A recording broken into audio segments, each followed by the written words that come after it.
All right. Good evening, everybody. It is 6 o'clock here at Samford. I can hear the chimes in the background. I want to thank you and welcome you in to our event tonight. I know we've got several people being added as we get started.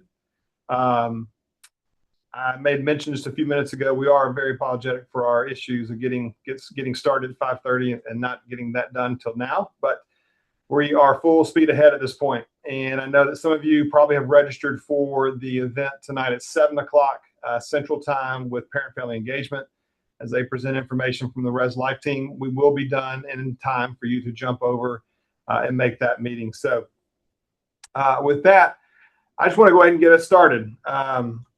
So thank you for joining us. Before we begin, I just want to make sure you guys understand and know that this will be recorded. So if you're joining us late, this will be recorded. We will be sharing this in the coming days. The chat feature is turned off for tonight. We don't want to be distracted by that, and especially with our delay in getting started tonight. We're going to try to move through our agenda as quickly as possible, but also make sure that we cover all of our topics really well.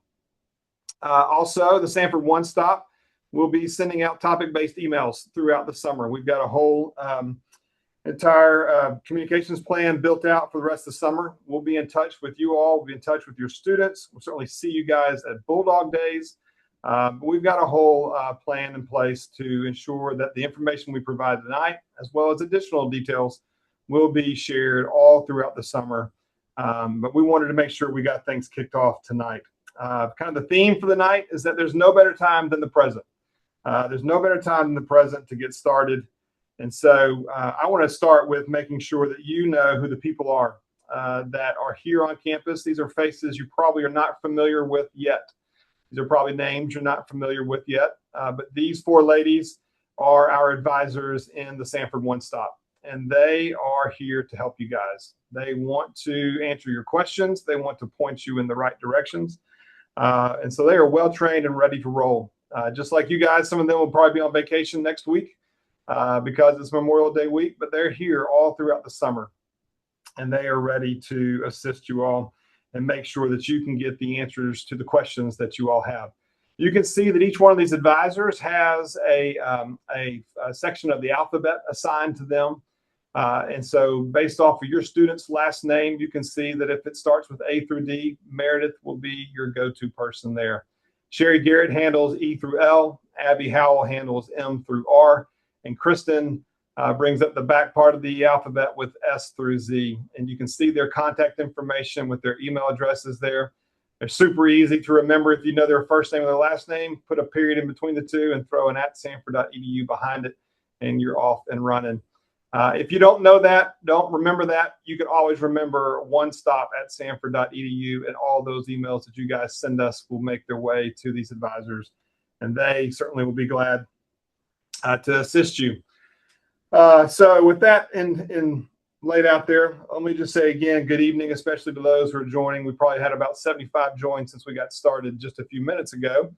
But my name is Lane Smith. I am the Assistant Vice President for Enrollment Management and the Executive Director of Student Financial Services here at Samford. I have been at Samford somewhere between 18 and 19 years. So by the time we get about halfway through the fall term, that'll be the conclusion of this year for me and will usher me into my 19th year at Samford. So I've been here since the fall of 2007. And I've been in financial aid, well, actually in higher ed, for about 28 years or so. And so my role here has me directly responsible for the financial aid office, for the one-stop office, veterans benefits, and also retention efforts. So, you know, the folks you all have worked with really hard over the last year, 2 years, maybe even 3 years. The admissions team, they're responsible for getting you here. And then myself and my team that I work with closely, we're responsible for making sure we can make things work financially, but also ensure that your student is able to return year after year and complete the degree that they're excited about getting started here this next fall. I mentioned the One Stop. We're joined tonight by one of my favorite colleagues, Nikki Bradbury. She is the Director of Student Retention and the Director of the Samford One Stop. So she leads that group of four ladies that I showed you just a few minutes ago. Nikki also has been in higher ed for over 2 decades, and all of her years have been spent in financial aid. And so I've asked her just to jump in here, introduce herself, and say a few things about the One Stop before we get rolling. Nikki? Thanks, Lane. Hi, everybody. Good evening. As Lane said, I'm Nikki Bradbury, Director of the One Stop, and just want to welcome you tonight. Lane gave me a sneak preview of his presentation, and I think it's great. I think it's going to cover all the important questions that you have. So hopeful that you'll gain a lot of information from tonight's presentation. But as Lane said, as you have additional questions, need a bit of clarification, just want to have some follow-up conversations, please do reach out to us. Your one-stop advisor is ready to pick up from here and move you forward through this process and all this great information that Lane's going to share. So thanks again for joining us. Great. Thank you, Nikki. Also, once again, thank you for everybody who was patient and is joining us now. We're just getting started, so you really haven't missed anything other than the bright, shiny faces of our 4 one-stop advisors. We'll share all their information again here at the end. Also, this session is being recorded, and so we will have this made available to you so you can see it in its entirety, since if you missed the first couple of minutes. But we're excited to do this. We're excited about what lies ahead. Our agenda tonight is relatively simple. We want to begin to just work through the check boxes of all the things that need to happen from a financial standpoint. We want to make sure that barriers are removed, that you know who to go to when you've got questions. We want you to know what processes need to kind of get accomplished over the next several months, because at the end of the day, we don't want you showing up at move-in day not fully prepared. We want you to go ahead and remove some of the stress by getting started now. And so we're thankful for our friends in admissions. We all work together in enrollment management here at Samford, and they've been gracious to give us this time to launch into this tonight and to make sure that we get all your barriers removed. All right, so first let me say this. I am not only the assistant vice president here in enrollment management, but I'm also a 2-time Samford dad, and I'm a proud Samford dad, Samford parent. I want to give a shout out to my daughter who just graduated from Samford just about 2.5 weeks ago. She started her first career path job this week. And then I also have a sophomore son who's halfway finished with Samford, and he is spending his summer in Dallas doing an internship. And I say that as a proud parent, but also as a proud employee, especially an employee within enrollment management, and knowing that you guys are trusting us. You are trusting our admissions team. You're trusting our one-stop and financial aid team. You're also trusting all these faculty and other staff and employees that are here that are going to receive your child in the coming months. And they're going to be guides. They're going to be mentors for them. And at the end of the tunnel, right, there's light. It's far away at this point. We're a good 4 years away from where that end of the tunnel is, and we're really focused on these next 90 days. But there is light at the end of the tunnel, and it's good. Having gone from start to finish with one child, already being halfway there with another, I'm going to be right back in your shoes this time next year. I've got a junior who just finished his last exam yesterday at a local high school, and he'll be joining your students as a freshman next year as they already begin to turn the page and get into their sophomore year this time next year. So I'm proud of what we do here at Samford, and I'm excited about the fact that you guys get to join us, especially if you're first-time Samford families, that you get to join us and become a part of the Samford family. So I'm excited about that. 5 years ago, I would have said that I knew everything I needed to know. And the last 4 years has taught me a lot. Having been on my side of the screen for the last 20 plus years, I really thought I knew it all. But having walked through presentations like this and going through the admission cycle, having gone to Bulldog Days, and then showing up for move-in day, I've learned a lot. And my wife and I would say that we couldn't be happier about what all we have learned and what all we've seen come to fruition here at Samford. But we want to give you a handful of tips. And the first tip I want to give you is, for all the dads, make note of this. Move-in day is about 90 days away.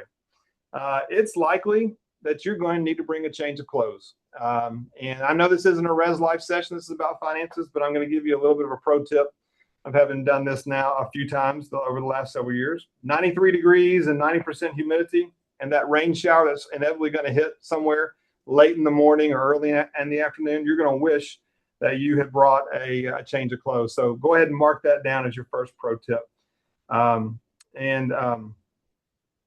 So the next thing is that, look, we're super excited and your students are excited. These 90 days are going to fly by. You probably are going to go on vacation next week or in the weeks ahead.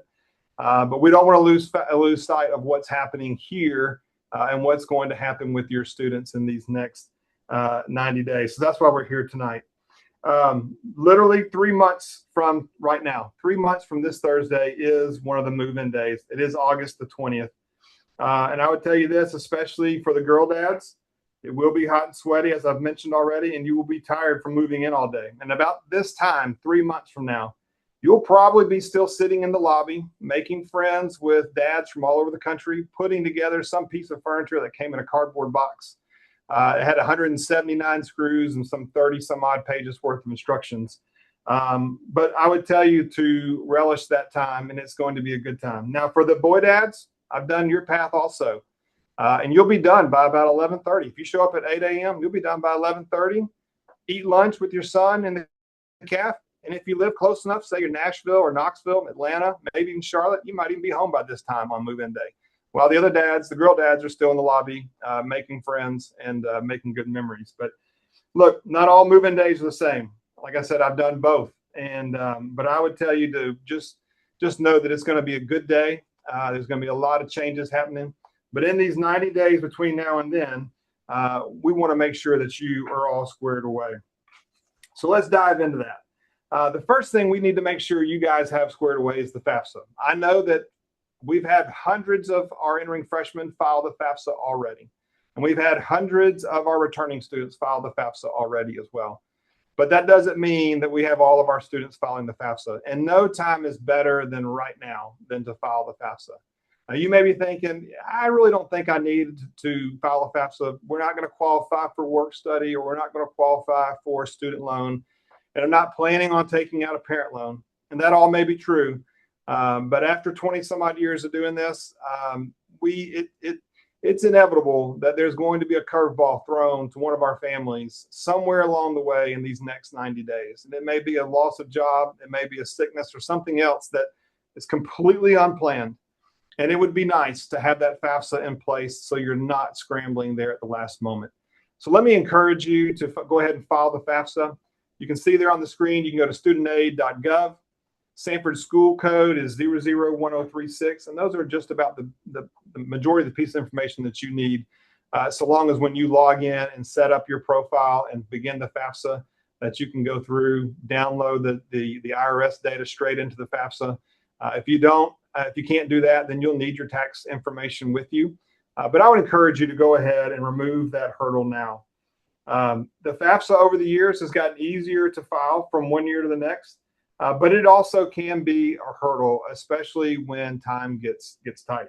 So now is a good time to do that. When you submit your FAFSA, we'll receive that information in about 48 to 72 hours, especially when you use Samford's code of 001036. We'll receive that information and we will get your aid processed as quickly as possible. It's usually a quick turnaround, just in a couple more days. And then we'll have that information in your hands. Now, if you've already done the FAFSA, it's likely that you already have your federal aid information, or your federal aid included in your student's aid package. And your student can view their aid package and their award letter in their admitted student portal, which is where they've done all their work to this point, where they've filed their applications for Samford, where they've received their notice of admission, all those things. And the award letters that we sent out back in March, those were all posted there as well. So your student can begin seeing those things there. If they haven't done a FAFSA, they could get through that, and that information will begin to get posted there. Now, some FAFSAs have to be verified. So that sounds like maybe a daunting task. The government does verify that people are who they say they are, and that the financial information on the FAFSA is correct.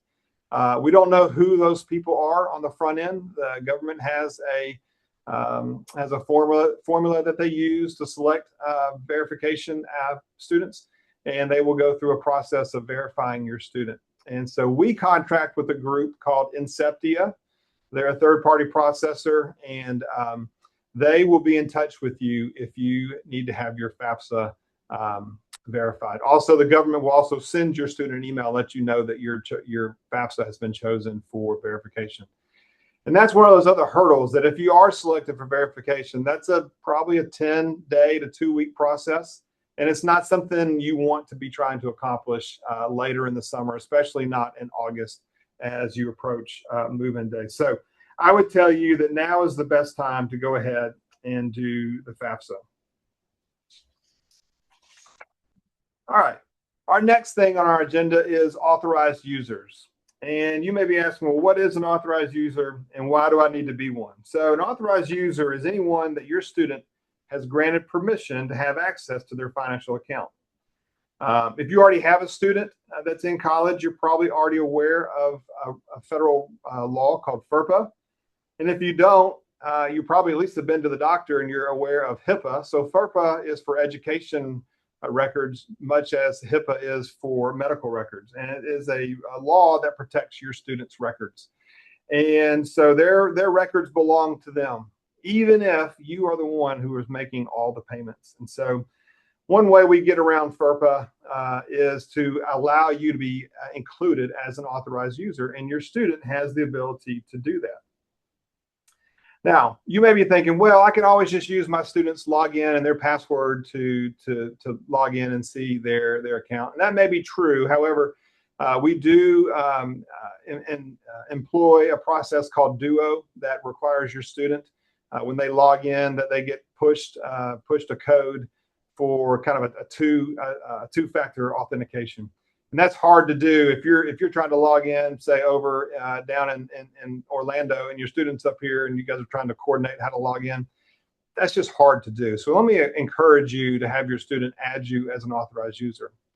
Another thing you might say, well, I'll just give my student my credit card number or my banking information, and that may work. But let me tell you a quick story about a student I had, I don't know, probably a dozen to 15 years or so ago.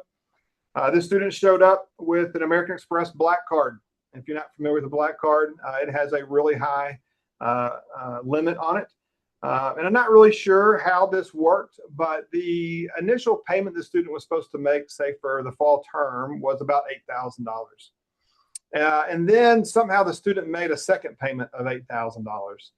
And when they made that second payment of $8,000, they went from having a zero balance to a credit balance of $8,000, just as you would expect.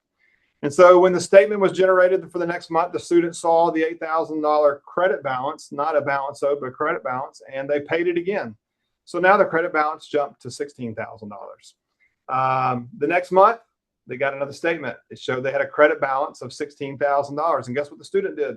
They paid it again, and it jumped to $32,000. And then the next month, 32,000 became 64. 64 became $128,000.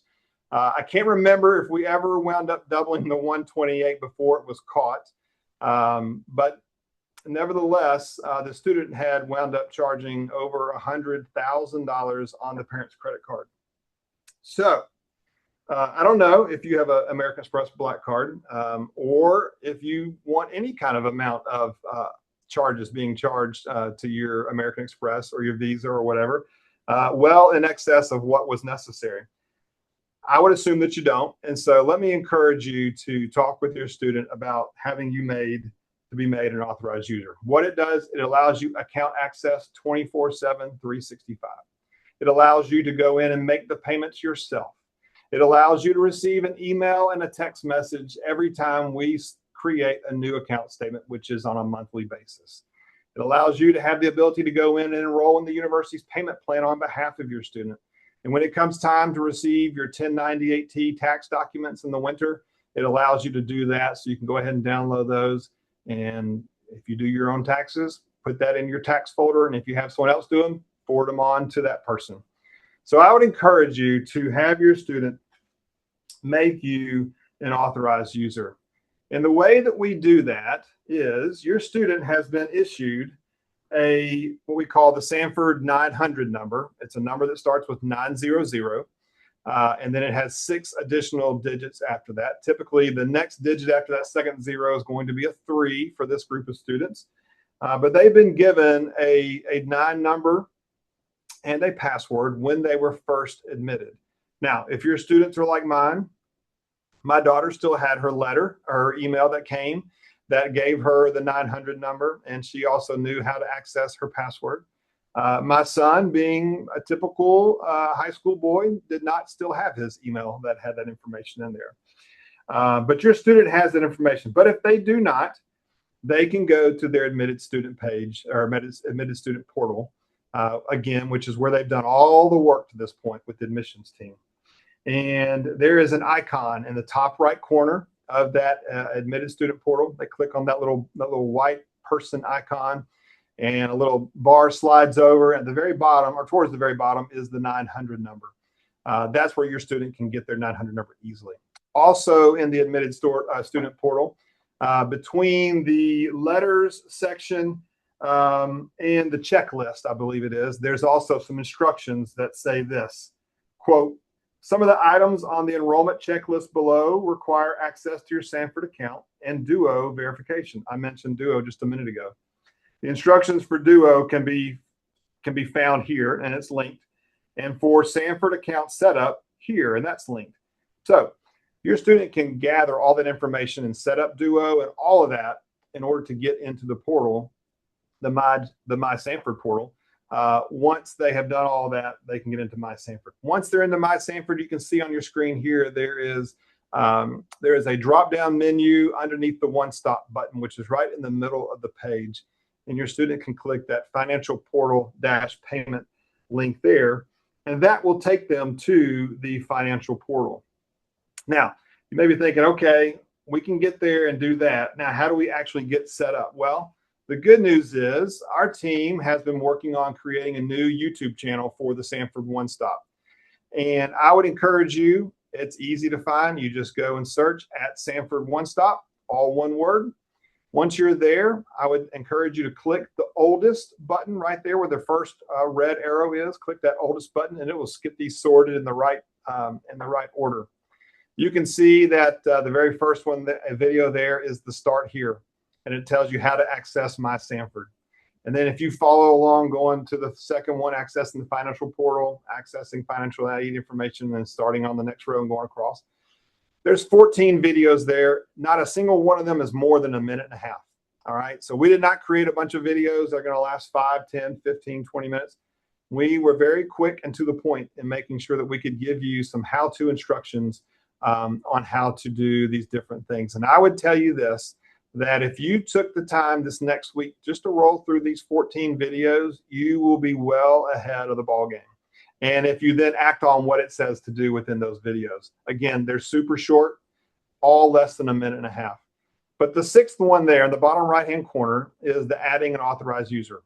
I would go there with your student. They've got their 900 number in hand. They've got their password in hand. They've gone through the My Samford portal. Now they're headed into the financial portal from there. And you've got this video to show you exactly how for them to get you added to be an authorized user. So I would definitely encourage you to take time, not only to do the authorized user, but do all 14 of these videos. It'll be well worth your time. We've spent a lot of time and effort getting those together this year. It's been something that's been on my to-do list for probably about 8 years, sadly to say. And we finally got it off of the to-do list, and we're excited about being able to share those with you so that you have easy access and know exactly what to do. Along with that, we've been getting some questions already from some of you all in the One Stop about when can we get in and start accepting our financial aid. That is done through the My Samford portal that I showed you just a minute ago. Matter of fact, I'm going to go roll back to that. On this page, if you were to click on the financial aid link there in the middle of the page, that would take you to the financial aid portion of the My Samford portal. We have not opened the financial aid section up just yet. If you're not aware, there's some major changes coming to financial aid that came out of the One Big Beautiful Bill Act that was signed a year ago. And so we are working diligently to get that squared away. Our game plan is to have that available to you in early to mid-June so that you can begin to wrap up those pieces of the puzzle. But we'll have that open for you here in the coming weeks, and you'll be able to go in. Your student can do all the things they need to do to accept any kind of financial aid that'll be housed there. So that is on its way. All right, so you may be thinking, how and or when will I know what my student's bill looks like? So we've got this list of important dates, and I've highlighted the three things that I think that are the most important, especially when trying to answer the question of what is my student's charges, what are the student's charges going to look like, when will I get a statement, and when is payment due? So you see the first one in yellow, July 15th. That is when we will have all of the known charges at that time, which should be tuition, their academic and general fees, their room if they're living on campus, and their board, their meal plan if they're eating in the cafeteria. Those things will all get posted to that financial portal, which again, if you follow the YouTube videos, you'll easily see how to access the financial portal. And if you follow the videos and get added as an authorized user, then you will then have easy access. You don't even need your student to help you get logged in. You can log in whenever you want, beginning around July 15th, and be able to see that information. And so I would encourage you, become an authorized user, and then you have easy access to the portal, financial portal, where you'll be able to see the charges that will start hitting around July 15th. Also, around July 15th is when we open up the payment plans for Samford. And so I'll talk a little bit more about payment plans here in just a minute, but make a note of that. That's July 15th. Then the next is August the 10th, 2026. That is the second Monday of August. And it is our plan that we will have statements generated on that day. Our usual process and timeline is that we generate monthly statements on August 10th every single month. The only caveat to that might be in January as we get started for the spring term. We usually generate those a little bit early because the window to get all that squared away is compressed. But we will have statements available on August 10th. And again, if you're an authorized user, you will get an email or a text message alerting you to the fact that a statement has been generated. And then you can go out and check that out. On that statement that's generated on August the 10th, it'll have a payment due date of August 31st. You see that listed there towards the bottom of the screen. That is the fifth and final Monday of August, obviously the last day of the month. A little bit different year for us. We normally start school on the last Monday of August, but because the 31st is a Monday, we're starting on the 24th. And so our payment due date is always the following Monday after classes begin. So that'll be August 31st. So payment in full is due at that time on August the 31st. Your student will have already completed their first week of classes. For the most part, almost all of our freshmen wind up going to the freshman retreat. So they will have already gone to the freshman retreat. They will have had a great time doing the freshman retreat if it's still scheduled for the end of the first week like it usually is. They will have had a great time doing that. And then that payment is due. The last thing in the world we want to do is get to September 2nd and not have your student's account taken care of. That's the main reason why we're even having this discussion tonight. We want to put these tools in your hands now so that you have all the time this summer, these next 90 days, to take care of everything that's needed to be done so that we don't have to go and go through the process of canceling your student's enrollment on September the 2nd. So by October 31st, we want to have payment in full or have you enrolled in a payment plan. So speaking of payment plans, let's talk about that for a quick moment. We do have two options for the fall. We have a 5 installment plan and a 4 installment plan. Both of those open up on July 15th. The 5 installment plan is a pretty short window. It's got about a 20-day window for you to get in and get enrolled for it. And the reason that is that when you enroll, whether it's the 5 or the 4, you make your first installment at that point. All right. And so then the next installment for the 5 happens on September the 5th. So if you're going in and you're making a payment, say on August the 5th, we want to be able to give you a month before the next installment is done. So that's why that enrollment period for the 5 installment plan is collapsed a little bit. But you'd make a payment on the time that you enroll. So if you enroll on the 15th, great. You don't have to make another payment until September the 5th. And then October the 5th, November the 5th, and then December the 5th. If you're in the 4 installment plan, You make a payment when you enroll, just like with the 5, but you don't have to make another payment until October the 5th. So I love the 4 installment plan. You can get enrolled there in mid-July and not have to make another payment again until October the 5th. That'll be your second payment. Your third will be November the 5th, and your fourth and final payment will be on December the 5th. Okay. These plans are no interest. So for all you finance guys and gals, that may perk up your ears real quick. You mean to tell me Samford's going to let me take my bill for the fall and spread it out over the whole fall semester at no interest? You're right. That is true. There is an enrollment fee of $100, but it is a no interest plan. And so if you start working your game plan to think, okay, well, I can keep my money invested and I can earn a little bit more if I keep it invested over the course of the semester and just make a smaller payments all throughout the semester, rather than turning loose of all of it right there on August 31st. If that's part of your plan, more power to you. We'd love to see you do that. We make this plan available, and we are glad that you can do that. So if you've got questions about that, first thing I would tell you to do is go to the samford.edu webpage, click on the magnifying glass up in the top left-hand corner, just type in payment plans for the search, hit enter, and the very first result you're going to get is the Samford payment plan webpage. Go there, all the details are listed there.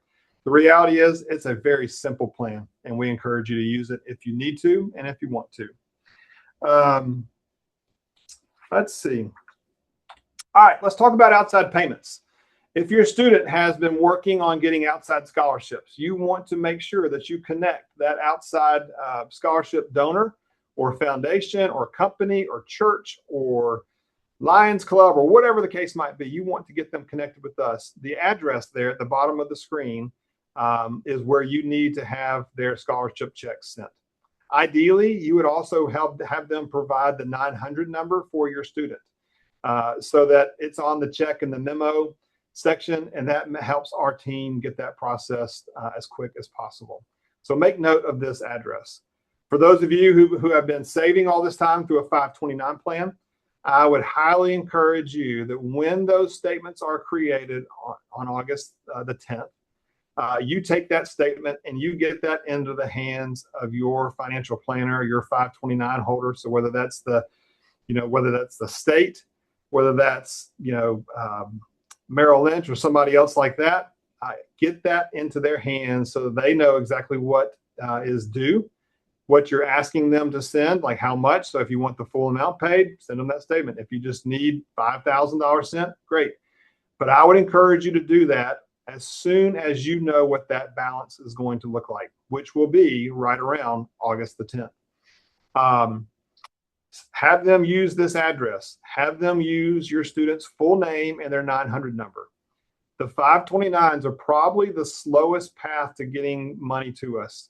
And so I would not wait until move-in day or August the 18th or 19th or whatever the case might be. I would encourage you to get that done as soon as you have a clear picture as to what that looks like. And the reality is once we start posting charges, you'll have a pretty clear picture, especially if you're not going to have them send you the full amount. If you just need $5,000 or $7,000 taken from your account, you could go ahead and do that based off of their rules as to what they need for verification, as soon as we start posting charges in July. But really, August the 10th will be a great time to do that because you'll have a statement in hand. Other outside sources of payment. Hey, if grandparents are helping to pay, aunt and uncle, maybe the student already has money set aside and you're not really quite sure what to do. Do you want to bring a check with you and all the commotion of move-in day and how to get that to the one stop? Hey, if you want to go ahead and send that to us ahead of time, again, use this address to put a check in the mail. I would tell you one thing about being in our financial portal is you can make payments, obviously, with Visa, MasterCard, Discover, American Express. You can do that there. There's a charge there. It's between 3% and 4% is what our processor charges. But you can sign up or you can use an electronic check, just an EFT process that's totally free. So I would encourage you to use the EFT process, not count on us getting the mail in a timely manner. anything that you can do where you're paying directly out of your accounts, I would do that through the EFT process in our financial portal. But if you've got to mail something, mail it to this address. Make sure the student's 900 number is in the memo portion there. That'll allow us to get this attributed to your student right away. All right, so let's move on to bridging the gap. So if the payment plan is something that you're of interest in, but maybe you can't cover every single one of those payments, and so you need to do a combination of maybe what the student aid looks like, their scholarships and grants. Maybe your student needs to take out a student loan. That's an option. Maybe you need to do a Parent Plus loan. Maybe you need to also add in the payment plan to make all this work. Whatever the case might be, there are some options here, like the Parent Plus loan, which is given to us or made available to us through the federal government. So the FAFSA is involved there. I would tell you that one of the new rules that came out of the One Big Beautiful Bill, if you have older students, you may know that usually in the past, your Parent Plus loan could be a very large amount. But the One Big Beautiful Bill is trying to help control out of control spending or borrowing for families. And so there's an annual cap put on the Parent Plus loan this year and going forward. And it's $20,000. With a lifetime aggregate for each student at $65,000. So if you do the quick math, 4 years times $20,000 does not equal $65,000. It equals 80. And so what you need to do is be thinking about, all right, if we have to do a Parent Plus loan year 1, 2, 3, and 4, I wouldn't borrow all $20,000 in the first year. I'd do something in the 16,000 range or so, 16,250. I think is how that breaks down over the course of 4 years. But we'd love to have a conversation with you about that. So those 4 ladies, pictures that I showed you earlier, they are prepared to have conversations with you and help you walk through the Parent Plus loan process.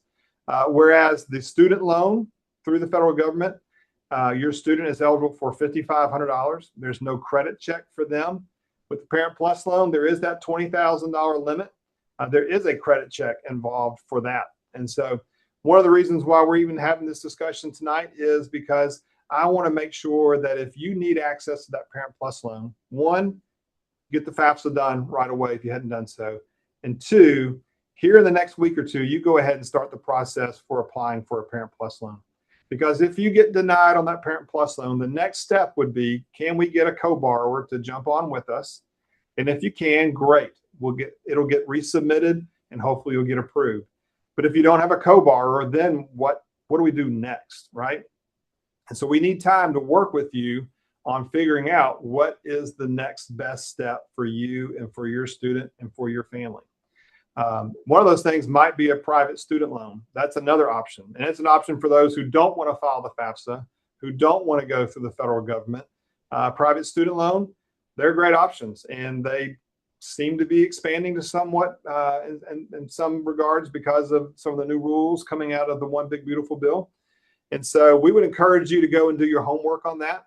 Again, you can go to the samford.edu website, click on the magnifying glass up in the top left corner, type in student loans, and it'll take you to our student loan page. There you'll find these 2 links. Credible is like the Trivago or the Kayak of student loans, where you get to compare rates, compare all the different details that go along with a private student loan. Elm Select is a partner that we use to track all of our lenders that our students have used over the years. And so while it's not a recommended list, it is a historical list of what our students have used over the last 3 to 5 years or so to do a private loan. So the private loan is a little bit different than the Parent Plus loan because the private loan is in the student's name and it does require a credit check. I don't know too many 18-year-olds that are going to pass a credit check. So typically what happens is you go ahead and add in a parent or a grandparent or an aunt or an uncle or some other trusted adult to be a co-signer on the private student loan. So those are some options that can help you bridge the gap. But I will tell you now today, again, as I did a minute ago, one of the reasons why we're doing this today is so that you have all of these tools in your hands now, and that we're not on into July when we've got our roommates squared away, We've already bought the things for our room. We are just a month away from getting to move-in day. And then we hit this major hurdle.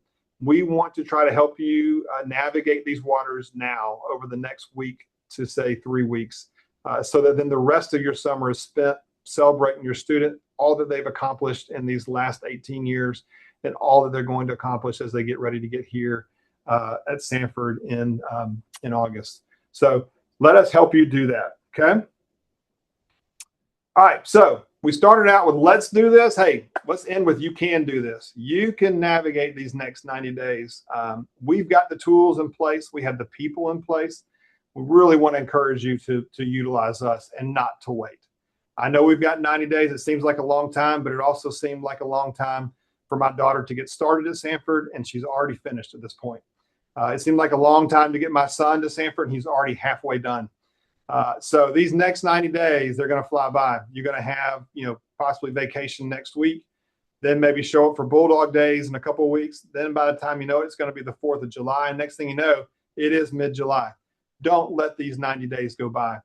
Act now within these next probably 15 to 30 days to go ahead and get this stuff knocked out and then enjoy the rest of your summer. So take care of the FAFSA. Definitely take care of getting set up as an authorized user on your student's financial portal. I would tell you to start it. Again, I'd tell you to start with the YouTube channel. I think it's fantastic. The videos, again, are less than 90 seconds. That was one of the things that I impressed upon our teams. Like, well, these cannot be more than 90 seconds. So let's get that done in advance. And then you can be knocking some of these things off. There's only 14 videos. We may add a couple here or there as we go along. But we'll also use those in our communications to your students as we go along through the rest of the summer.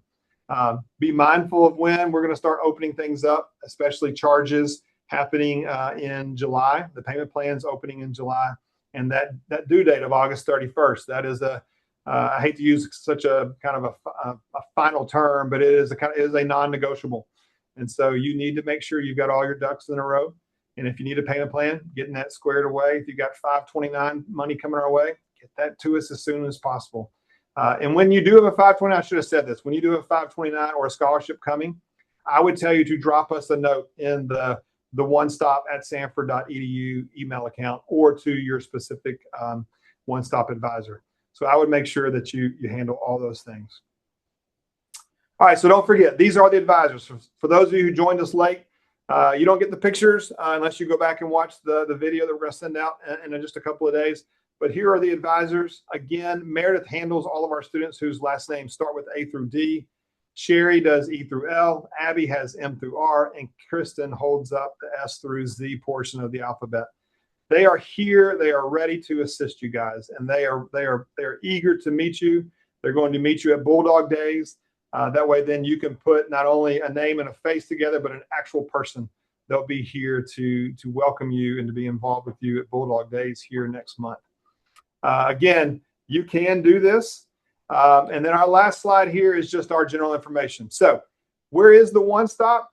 It's in the same building as the admissions office. So all those times you came to Samford, you parked out in the circle, walked up the big steps into the building. And once you got inside, you headed straight up the stairs to where the big sign said admissions. You probably didn't even notice that there was about 4 little steps on either side of that big staircase that went down. You take those steps down to the ground floor, and there's the One Stop there, and they're there to help you guys out. So we're here Monday through Friday, 8 to 4:30 all summer long. onestop@samford.edu is our email address. You can see our phone number. You can see the web address, and I would tell you that not only does the @Samford One Stop work for YouTube, it works for Instagram, as well as, I believe, our X account as well. I think I've covered almost everything there.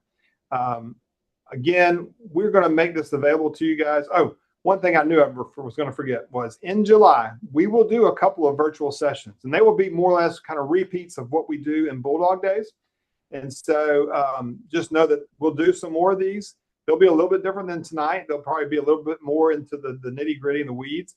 But again, we've made these YouTube videos available to you, and we're making our staff and our team available, and they're ready to work with you and help you figure all this out. So I told you we'd be done by about 6:45. It is 6:44, and I know there's a Res Life session happening with our parent family engagement program here in about 15 minutes. So Last thing I want to do is pray for each of you guys. One of the great joys of working at a Christian college is that we get to live out our faith day in and day out. Matter of fact, we just had a division-wide enrollment management team meeting, and we talked a lot about faith in that meeting. We talked a lot about numbers and budgets and all those things too. And we also were able to end that session with a bit of prayer. So these days that lie ahead are really exciting days. And if you've not done this before, I want to pray for you. And if you have done it, I want to pray for you, because it is really exciting to be able to walk through this part of life with your kids. And you're walking through a really neat part and landing in a fantastic place. So with that, let's close with prayer. And I thank you for joining us. I thank you for being patient with us as we worked out our technical difficulties between 5:30 and 6. And we'll make this video available to you here shortly in the coming days. All right, so let's pray. Lord God in heaven, we want to thank you for this evening. We want to thank you for all these families who have followed your wisdom and your guidance to land here at Samford. God, we pray for them as they wrap up high school. I know we are hosting our last high school graduation here on campus tonight, so I suspect they're happening all over the place this next week and the week after, and maybe even the week after that. So I pray for them as they walk into this new step of life. And we just pray encouragement and pray that they would be just engaged with their student over these last handful of weeks and months while they're under their roof full time. God, we thank you for bringing them to Samford. We're expectant for all the great things that will happen, and that all the things that will be opportunities that lie ahead for them, and just pray for your guidance and your wisdom for each and every single one of them in the days that lie ahead. God, again, we thank you for the opportunity to be here at Samford and to serve you well here. And we ask these things in the name of Jesus, our Savior. Amen. It's great to have you guys. Thank you for being patient with us, and we look forward to seeing you in the near future. Thanks so much. Have a good night.